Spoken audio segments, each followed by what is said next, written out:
Ano-ano nga ba ang benefits ng life group? So ayan, ito ay ang explanation nito ay galing sa explanation ni Bishop Bob Javier. Follow ko sa Facebook. Ilalagay ko po sa comment box kung saan nanggaling yung ating i-explain.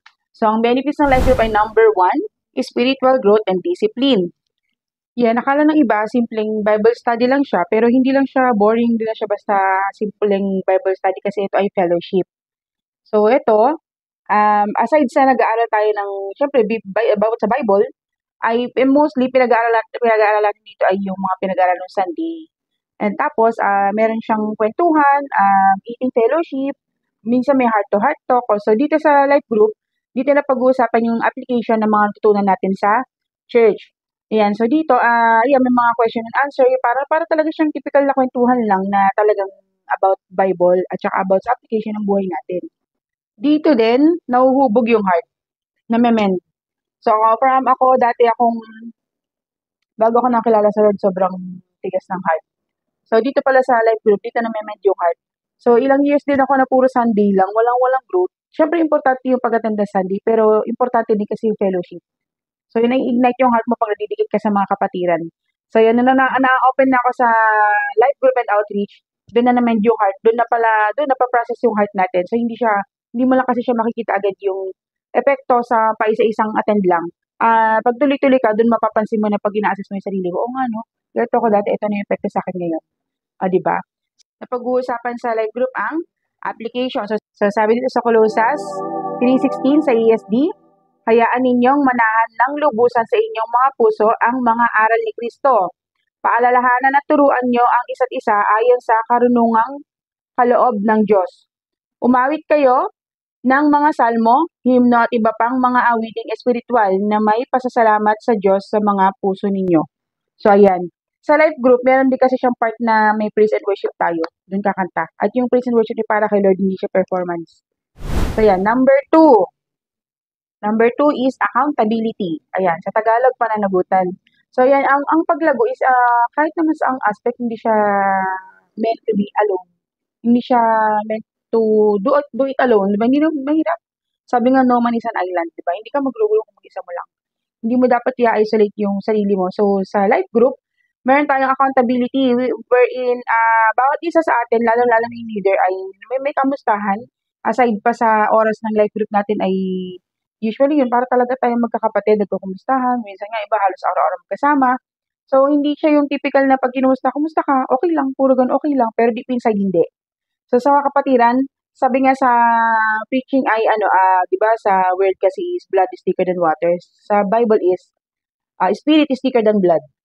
So yan, kapag lumalalim yung faith natin kasama yung mga kapatiran, makita niyo yung closeness iba siya. So yan, may mga kasama ka nagpapalakasan ng loob. Hindi tayo laging malakas, hindi tayo laging matatag, hindi tayo laging okay, hindi tayo laging tama. So sa accountability, may mga kasama tayong lumago, mag-correct sa atin, mag-remind. So yan, sabi sa Hebrews 10:24, sa ESD pa rin, sabi, at sikapin nating mahikayat ang isa't isa sa pagmamahalan at sa paggawa ng kabutihan. O sikapin nating mahikayat ang isa't isa. So dito, tayo na, yun, nag-checkan tayo, ginagabayan natin ang isa't isa, lalo na po ang mga leaders. Ang ating mga spiritual leaders ay everyday. Pinagbadasal ang ating mga members, isa-isa. Tsaka hindi lang basta general na, Lord, pag-ingatan nyo, hindi. Kailangan po, ano yung mismong kailangan pag-pray sa'yo, yun talaga. At usually, mahirap kasi sa i-explain ng verbal. Hindi ko sure kung naranasan nyo na yun. Siyempre, sa akin kasi, sa aming mga leaders, may discernment. Pinapadiscern ng Holy Spirit kung ano yung kailangan ipag-pray sa'yo na member kahit hindi ka nag-o-open up. O madalas nga, hindi ka pa nag-o-open na pa na ipag-pray na namin. Kasi pinapakita ni Holy Spirit. Nire-reveal niya ano talaga nangyayari sa'yo. Kahit na usual pagtatanong ka, kumusta ka? Okay lang. Kahit gano'n lang kasimple yung sagot mo. Hindi. Si Holy Spirit nire-reveal niya kung kumusta ka talaga. So, ayan, sa Lord, wala kasi may tatago. So, kami, syempre, tao lang tayo, hindi namin alam kung talagang nangyayari sa'yo, lalo at hindi tayo everyday magkakasama. Pero, si Holy Spirit walang may tatago. Siya ang nagpapadiscern kung ano talaga ang kailangang ipag-pray sa'yo. So, everyday may nagpre-pray para sa'yo kapag meron kang life group, di ba?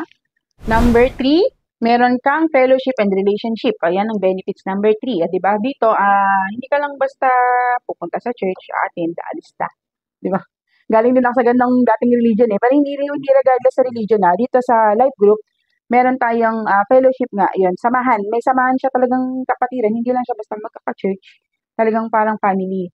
So, syempre, sobrang laki ng church, di ba? Ang lawak, ang dami natin. Doon sa loob ng church is merong grupo-grupo, family-family. Para talagang naalagaan kayo ng personally. Merong mga spiritual mother o mga leaders yan sa mga nangangalaga sa inyo. So dito, hindi lang tayo basta magkakilala sa church. Hindi lang basta nakikita tayo every Sunday. Yan, meron tayo talagang samahan, fellowship. Talagang parang kapatid talaga. So, yun dito, nagpapanalangin ay, kaya ko yan. Nagpre-pray, pray together, cry together, laugh together, ayan, chikahan. Talagang masaya.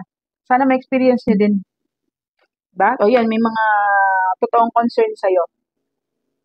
Hindi natin ma-expect na lahat is okay. Siyempre, siguro, kahit saan ka na magpunta, talagang meron kang hindi magugustuhan kasi nobody's perfect nga. Pero, regardless dito sa ating spiritual family, kahit ano pang flaws mo, 'di ba? Tanggap ka, mahal ka, 'yan, papayuhan ka, okay lang, tanggap ka namin. Gano'n talaga kay Lord eh. So, nobody's perfect, pero walang mangko-condemn sa'yo. At kung ano yung pinagdadaanan mo or kung ano yung napag-uusapan sa atin lang yun, hindi siya dapat ilalabas. So, ganun ang stand natin sa New Life. O yan, sabi pa sa Acts 2:44 sa ESD pa rin, palagi nagsasama-sama ang mga mananampalataya at binabahagi ang kanilang ari-arian sa isa't isa. So, ayan, hindi lang tayo basta banding, hindi lang basta sharing. Meron din talaga sharing pagka ganyan nagkakagipitan. Ayan, kapag talagang nangangailangan naman, nandiyan nagtutulungan. Kasi hindi performance, hindi na natin pinopos yung maganda. Sabi nga sa Bible, di ba, ang ginawa ng isang kamay, hindi na kailangang malaman ng isa. Ibig sabihin, hindi siya for performance. So, kaya tayo nakakagawa ng kabutihan dahil kay Lord. At yun ay, ayun, alam niyo na, di ba? Hindi siya dapat pinabroadcast. So, yan, meron talaga malasakitan. Hindi lang siya para sa banding. Pero syempre, hindi lang siya para sa material na bagay. Depende rin kasi yun eh. Depende rin. Si Lord din po kasi ang nagpapadiscern kung dapat ba itong tulungan, ano ba dapat itulong sa'yo, ano yun, ganun. Si Lord, nagpapadiscern talaga. So dito, kapag lumala na yung faith mo, dun mo lang maintindihan. So sana nga, makasama ka namin lumago spiritually para hindi kami nahirapan mag-explain, di ba? Kasi depende siya sa experiential nga siya. So number 4 na benefits ng pagkakaroon ng life group ay ang prayer support. Ayan, may sumusuporta nga sa'yo. Aside sa life group na nagpapalananginan kayong buong grupo isa-isa, ay yun nga, meron kang leader na nangangalaga sa'yo. Aside sa disciple maker mo or DM mo, meron ka pa network leader, di ba? Ang dami. O tapos, pag prayer meeting, pray ka pa in general. Pero aside sa general prayer para sa ating lahat, ay meron talaga tayong spiritual parent na nangangalaga sa everyday. So, yun nga, kahit na, yun, pag may pinagdadaanan ka, kahit di ka pa nagsasabi, pag-prepare na siya, nababakbaka siya ng panalangin. Meron kang support. Di ba, yun nga, mas malakas pag mas marami nag-prepare para sa'yo. Di ba, kasi ganun, kaya yun ang kainaman na meron kang spiritual family. Diba, meron kang kasamang lumago, maging matatag. So, yan, pagka sobrang lugmok ka, may nag-prepare para sa'yo. Pag sobrang saya mo, may nag-prepare para sa'yo. Pag may success ka, may nag-prepare para sa'yo. Everyday. Diba? Everyday talaga yan. O yan, sabi sa James 5:16, ASD pa din, sabi, kaya nga, ipagtapat nyo sa isa't isa ang mga kasalanan niyo at ipanalangin ang isa't isa upang gumaling kayo. Malaki ang magagawa ng panalangin ng taong matuwid. O yan, di ba? Kailangan ipagtapat. Sa kapatid, syempre, pili mo pa rin trusted, pero pinakamayan talaga sa leader. Accountability kayo ng leader eh. O yan, so pag nagsabi kayo sa leader nyo, nag-pray kayo, malaki ang tutulong ng panalangin ng mga taong matutuwid. So, syempre, hindi ko naman sinasabing lahat matuwid. So, kaya kailangan mong maging maingat. Better, consult mo na kay Lord. Tapos, syempre, kausapin mo yung leader mo. Accountability. Siya yung magsasabi sa'yo ng godly advice. Hindi tayo dapat basta-basta nakikinig sa mga worldly advice. Syempre, iba kasi yung turo ng mga worldly sa godly. So, para may guidance ka ng Lord sa mga godly ka, hihingi ng advice. Pagpapapanalangin ka. Number 5 na benefits ng life group ay meron kang care at support. Kaya may support at saka may nangangalaga para sa'yo. So, yan, kapag may sakit ka, may nangungumusta sa'yo, may nagbibigay ng gamot sa'yo, nangangalaga, tulungan talaga, may dadalaw. Kaya kapag may pinagdadaanan ka, may nangungumusta sa'yo, may naalalayan ka. Lalo na ngayon, usong-uso ang depression and anxiety. So, sana wala kang ganun. Pero kung meron kang ganun, mas maganda talaga ay message mo kami. Handa kami makinig sa'yo. Sasamahan ka namin. Hindi ka namin chichismis, di ba? Yan, papanalangin kita. Message mo kung nagdadaan ka dyan. So, yan sa benefits nga ng life group ay meron kang care at support. Pag may problema ka, may tutulong sa'yo, may aalalay sa'yo na hindi ka maliis ng landas, hindi ka lalong malayo sa Lord. Hindi mo kailangan mag-isa. Hindi mo kailangan lakarin yung buhay mag-isa. Mas masaya ang journey pag maraming kasama. 'Di ba? So, ayan, merong mga nagpe-pray para sa'yo, may umaalalay, 'di ba? Sila yung mga nagre-reach out sa'yo sa mga panahon na wala, parang hindi mo na kaya, ayaw mo na lumabas, gusto mo na lumubog. Ayan, kaming mga spiritual family ang umaabot sa'yo para hindi ka tuluyang lumubog. Kahit sa mga panahon na tahimik ka, nawawala ka, hindi ka nakikibo, hindi ka nagsasabi, andito kami, umaalalay. Pinapadiscern ng Holy Spirit kung ano talaga.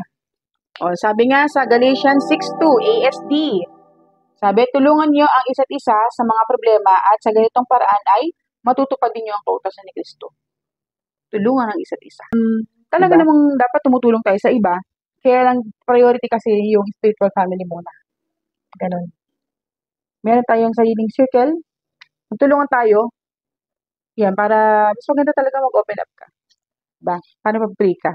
Palakasan. At number 6 na benefits ay ang leadership development. So, ayan, sabi nga, go and make disciple of all nations. Nations. So, di ba? So, hindi lang tayo taga-but-but ng upuan. Ayan, baka naman ilang years nag-upuan sa church, na pudpud na upuan, hindi ka pa nag-grow. Ayan, sulit-sulitin mo naman yung pagkakaupo mo. Kailangan mo mag-grow spiritually. Ang pag-grow kasi ay intentionally, kailangan mo gustuhin. So, umpisa talaga parang, ayoko yan, dati trabaho lang, ganito, paano go, ito pang gastos ko. Pero kapag nakakakilala ka kasi sa Lord, hindi mo na alalahanin yan. Tiwala ka sa Lord, sila nagpo-provide, sila na mangunguna sa'yo. Ayan, ako po ay matagal din. Ayan, honestly, matagal din ako nag-start na sarili kong outreach. Ilang years din ako puro Sunday lang. Tapos ini-invite ako sa live group tsaka outreach. Ayoko. Busy ako. Puro ako ganun. Sungit ko noon. Wala, nakakahiya. Yan, buti na lang may mga nagtyaga na umabot sa akin. So yan, dun pala ako lalago sa fellowship. So yan dun, dito sa live group, syempre matritrain tayo. Observation sa leader pa lang eh. Tsaka yung leader talaga supportive yung mga leaders talaga tinitrain tayo one-on-one, isa-isa, step by step. So, hindi kasi pwedeng, ayoko. Kasi kung talaga nakakilala ka sa Lord, willing ka mag-serve. Kasi we are saved to serve. Diba? Alam mo na yan ang mission natin lahat. Yun lang ang silbi mo dito sa mundo, ang mag-serve. Mag-serve, mag-serve, mag-serve. At hindi lang sa mga taong gusto mo, kundi pati sa mga taong ayaw mo. Di ba? Sabi nga, Lord, mahalin mo yung kaaway mo. Pakainin mo, painumin mo. Di ba? Ang hirap. Pero, mauunawaan mo yun kapag lumalalim na yung faith. Ako dati, ayoko rin pag narinig ko yan. Yun ang pinaka-ayoko narinig. Papakainin ko, pakaway ko nga, di ba? Pero, ganun pala siya kapag lumalalim ka sa faith. Yung mga taong nakagawa sa ng hindi maganda, up to now, yung mga taong patuloy na gumagawa sa hindi maganda is nagagawa mo pa rin na mabuti. So, hindi ko na siya may elaborate ng gusto lahat kasi lalo tayong hahaba. Pero yun nga, kapag ka nasa life group ka, madadevelop ang iyong leadership. So, dito, hindi naman common na sa life group ka, magpapastor ka na agad. Akala ko akala ko dati ganun eh. First attend ko, sabi ko kay leader ko, ate, ayoko pastora. Hindi pala siya ganun, hindi. Lahat talaga ay dapat meron tayong life group, meron tayong spiritual fellowship. So, hindi ko makasali ka sa ganito yung papastor ka na, hindi naman necessary. Ang pagpapastor ay may calling. May mga tinawag talaga magpastor. Hindi, huwag ka matakot na sumali sa ganito. Lahat talaga tayo tinatrain na maging leader na, in a way, na iba-iba tayo ng iba-iba ng spiritual gifts. So, dito sa life group ay dito na pinapalabas ni Lord yung potential, pinapakita niya kung ano yung talagang para sa'yo, kung saan kayo, kung ano yung nasa gift na nasa iyo. Yan, meron naman yung tinawag sa ushering, sa worship team, kung anong pwede mong itulong sa ministry. Yun, doon kasi nahuhubog yun eh. Si Lord ang magpapakita ng potential. Hindi ka basta, ikaw, pastora ka, ikaw network leader ka. Hindi ganon. Si Lord ang magpapakita. So, huwag kayong matatakot. So, lahat naman, kahit naman huwag kayong matakot si Lord. Basta magtiwala kay Lord siya, dapat maging willing tayong umakbang. So, yan. Kung talaga nakakilala na tayo, meron tayong Holy Spirit. Ayan, yung lakas ng loob natin ay galing na sa Lord yun. So, huwag kayong matatakot. Magpatrain tayo, maging willing tayo magpagamit. Diba? Parang hindi naman masayang yung salvation. Libre na nga, di ba? Libre na nga yung salvation, tanggapin natin. At kung talaga nakakilala tayo, willing tayo mag-serve, magpagamit sa Lord. So, yan, habang lumalalim yung faith mo, mas maintindihan mo yan. So, attend ka muna para maintindihan mo. So, yan, unti-unti naman yan. Meron yung magsisimula, unti-unti, ititrain ka kunyari, papaisa-isa naglilig ka ng prayer, nag-aasikaso ka ng mga kailangan gamitin doon, ganun mga, hindi mo na mamalaya, nag-grow ka na unti-unti. At usually, yung mga spiritual leaders ang nakakakita niyan. Kahit nakikita namin, hiyang-hiya kayo, takot na takot kayo. Pero sa ibang kayong mga members ay yung Holy Spirit ang nagpapakita ng potential nyo. So, huwag kayong matakot. Pag ganun, huwag nyo rin kakagalitan yung leader nyo. Ako naman lagi, ako naman lagi. Kasi yung Holy Spirit ang nagli-lead, nagpapakita sa amin ng mga potential yung mga leaders. Future leaders, di ba? Hanggang sa, hindi mo alam ito, nagiging confident ka na. Godfidence, hindi self-confidence, Godfidence, yung self-confidence na nanggagaling kay Lord. Di ba? Nang di mo namamalaya na papagamit ka na sa Lord. Ang sarap kaya magpagamit sa Lord. Makikita mo yung growth ng isang tao sa klase ng pagsaserve niya. Yung lalim ng faith ng isang tao, makikita mo sa uri ng pagsaserve niya. Hindi kasi, huwag kayo matatakot kapag leader kasi akala natin position lang, hindi position ang pagiging leader. Yes, leader ka siguro, hindi ka ang boss. Di ba gaya si Jesus Christ? Siya yung pinakamataas pero anong ginawa niya? Siya yung nag-serve ng pinakamababang gawain. Ano yung ginawa niya? Yun ay ang naghugas ng paan ng kanyang mga apostles. Pati nga si Judas, di ba? Pinaglingkuran niya. So, ganoon talaga. Magsaserve talaga tayo whether you like it or you like it. Di ba? Ulit. 1 Peter 4:10, binigyan ng Diyos ang bawat isa sa atin ng kaloob or spiritual gifts yun. Sabi, gamitin natin ito para sa ikabubuti ng lahat bilang matapat na katiwala ng iba't ibang kaloob ng Diyos. So, spiritual gifts. Lahat tayo may spiritual gifts. Iba-iba yon. Hindi namin may pipilit sa inyo yung hindi nyo talaga gift, di ba? Kasi may kanya-kanyang tayo. So, gamitin din natin para sa ikabubuti ng isa't isa. Tsaka yun nga, pag-serve sa Lord. So, yun nga, yung spiritual, meron yung mga talaga maasikaso, yung bagay yan sa ushering. Yung mga may talent, syempre sa worship team. Meron din ako nakita na yung mga may leadership skill, yun yung spiritual gift, yung kaya maging leader, siya yung mag-lead. Pero, na-amaze ako, meron akong kilalang tao, ang gift niya is para siyang magnet. Iba yung attraction niya sa tao. Basta, ang galing. Ang galing niya maka-attract ng tao. Ganun pala yung may gift din pala ganun. So, syempre yun, magagamit yun para pang-akay. Para mag-abot ng tao. At huwag tayong matatakot na mag-abot ng tao. Kasi sabi nga ni Pastora sa preaching, the more na sinashare natin ng gospel yung isang tao, ay tinutulungan natin siyang maalis yung paghahari sa kanya ng kadiliman para pagharian din siya ng kaliwanagan ni Jesus. So, sa ganun, lumiliwanag yung buhay niya, naging gagamit-gamit siya, nakikita mo yung worth mo. Honestly, akala ko dati, nagsasawa na rin ako. Bago ako nakilala sa Lord, nasa suicidal stage na ako. Pagkagising ko pa lang ng umaga, panibagong araw na naman. Hindi ako masaya. Hindi ako grateful noon. Pero yun pala yung turning point na, iyak na ako, joke. Yung pala yung turning point na nakilala ko sa Lord, nag-humble ako sa Lord. So, yung totoo nga, doon ka na paghaharian ng liwanag ni Jesus na nagagamit ka na, nagkakaroon ng silbi yung buhay mo. Diba? Minsan, papatanong ka, Lord, ano bang purpose ko? Silbi ko dito. Wala walang aksidente sa Lord. Kahit paanak ka sa pagkadalaga, kahit ba bunga ka ng pagkakari, kahit ba hindi ka na planado, walang aksidente sa Lord. May purpose ka. At sabi nga sa preaching ni Bishop, ilang years pa lang bago ka nabuo, kumpleto na lahat ng plano sa'yo ng Lord. Naka-ready na lahat yan. Ikaw na lang ang nire-ready. Diba? Kaya magpa-ready ka. Kapag nagpe-pray tayo, hindi talaga mababago yung situation. Kung kaya naman ng Lord talaga na baguhin lahat, diba? Mag-pray ka, Lord, alisin mo sa ganito, bigyan mo yung ganito. Kaya naman ni Lord yan eh. Kaya lang kasi, hindi kasi ganun eh. Hindi tayo spoiled brat. Tandaan tayo sa process, di ba? Ang binabago muna ni Lord yung heart natin. Kapag okay na yung heart, the more na nag-o-obey tayo sa Lord, kahit ano pang struggle yan, ma-amaze ka, nagbabago lahat. Unti-unti. Hindi kasi magic yan, it's a process. Di ba? At hindi mo dapat yan sukuan. So, ayan, ipa-develop mo muna iyong leadership.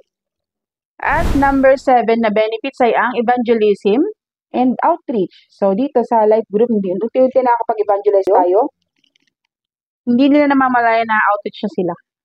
So, yan. Sabi kasi, minsan mas madali mag-invite sa life group kaysa sa church. Kasi maraming resistant eh. Sabi nga sa preaching, yung mga nagsasabi, hindi naman ako nakakalimot, kilala ko naman si Lord, nagdadasal naman ako lagi. Yan yung mga taong ayaw talaga mag-humble sa Lord. Yan yung mga taong ayaw talaga magbigay ng oras sa Lord. Ayaw talagang kumilala sa Lord. Sila yung mga mas dapat abutin. May share ako sa inyo. Yung pinsan ko, nagbakasyon siya.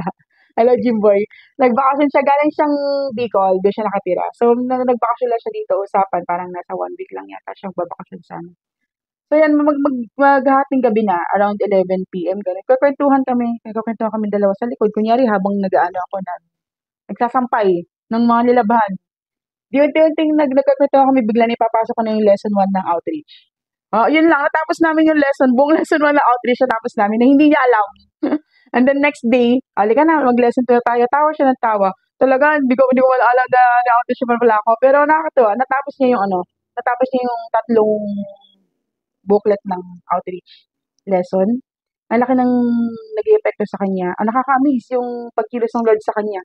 Sobra. Parang ang lakas-lakas niya kay Lord talaga na yung pinaka-importanting prayer niya ay answered prayer agad. At nakaka-amaze talaga. Hindi ko sinasabi sa inyo na magpa-outreach kayo para makuha niyo yung mga gusto niyo. Hindi kasi ganun. Iba.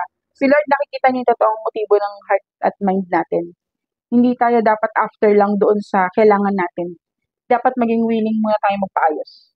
Yun, nakaka-amaze. So, yun nga epekto niya, nakakapag-evangelize na, nakapag-share tayo ng gospel, outreach. Unti-unti na may yung heart ng taong kausap natin, na nagkakaroon sa fellowship, nabubuhayin sila ng loob, nai-ignite sila. O di ba nakakapag-share tayo ng liwanag? Sabi sa Acts 5:42 sa ESV, araw-araw, sa templo at sa mga bahay-bahay, patuloy silang nagtuturo at nangangaral ng magagandang balita na si Jesus ang Mesiyas. Sa mga bahay-bahay. Wala kang mababasa sa Bible na word na outreach. Pero sabi sa mga bahay-bahay, so yun. Outreach and life group ay sa mga bahay-bahay, iba't ibang bahay ng kapatiran. Kung ano naman kunyari, liba kayo sa grupo. I-check naman kung anong araw at time kayong lahat available. Lahat mag-a-adjust para lahat kayo makasali. Hindi siya pa importante kasi syempre may mga iba yung work nila, hindi flexible yung time. Lalo na yung mga nagtatrabaho sa hospital. Ang hirap na schedule nila. So yan, magbibigayan ng oras. So, pupunta sa bahay. At ang purpose nga ng sa bahay-bahay ay para makarinig din yung iba. Maabot din yung ibang mga nandun pa na hindi pa nakakakilala. At ang pang number 8 na benefits ng life group ay ang sense of belonging and purpose. So, dito, hindi ka walang kwenta, hindi ka walang pakinabang. Dito, belong ka. Part ka ng family, may role ka, may purpose ka sa church, may value ka, kasali ka. So, yan. Iba-iba tayo ng role. Lahat tayo, iisa tayong katawan ni Kristo. So, bawat isang body parts ay may role. Diba? So, nung bago-bago pala ako sa New Life, na-culture shock ako noon kasi parang ang saya-saya, ang parang napaka-one big happy family ganun sa New Life, lalo na sa welcome. So, ako, syempre, baguhan naiya ako. Tapos, sobrang tigas ng heart ko doon. Sabi ko noon, hindi naman ako bagay dito, nakakaya ako dito. Dapat ba ako nandito, Lord? Ganun, ganun ako dati. Pero doon naman yung heart ko na, Lord, mahal mo pala ako. Lord, binigyan mo ako spiritual family. Pwede pala ako sa ganito, Lord. Pwede pala akong maisali, Lord. Tapos itong gawain, Lord, pwede din pala ako, qualified din pala ako na mag-serve sa'yo ng ganito. Di ba nakaka-touch? Tanggap ka. Kasi meron kang, sense of belonging. Yan, so dito hindi ka invisible. Maging kagamit-gamit ka sa Lord. Sabi sa Efeso 4:16, sa ESD pa din, sa pamumuno niya, ang lahat ng bahagi ng katawan ay nagkakaugnay-ugnay at ang bawat isa ay nagkakaisa sa kanilang pagtutulungan. At sa pagganap ng bawat isa sa kanilang tungkulin, ang buong katawan ay lalago at lalakas sa kanilang pagmamahalan. O di mag-grow tayo sa love spiritually. At tayo nagiging useful tayo lahat para mag-glorify ang Lord. So kung meron kang life group or outreach, stay planted, stay connected, mag-grow ka. Intentional yan, huwag tayo mag-stagnate. Di ba ang sabi nga ng Lord sa servant na hindi nag-grow, tamad at hangal na alipin. So nakakaya, di ba? Hindi sapat na tagaupo ka lang. Naglilingkod ka pero hanggang doon lang, hindi ka na nag-grow. So yan, kung wala ka pa naman sa live group o outreach, i-message mo ako, pupuntahan kita or punta ka sa akin, mag-usap tayo. Ayan, mag-grow ka spiritually. It's a commitment. Commitment yun kay Lord. Ayan, time na yun. Ibig sabihin na napanood mo to ay inaabot ka ni Lord. Sana ito yung maging chance na makakilala ka sa Kanya. Ayan, sana maging spiritual family ka namin. Thank you so much for watching.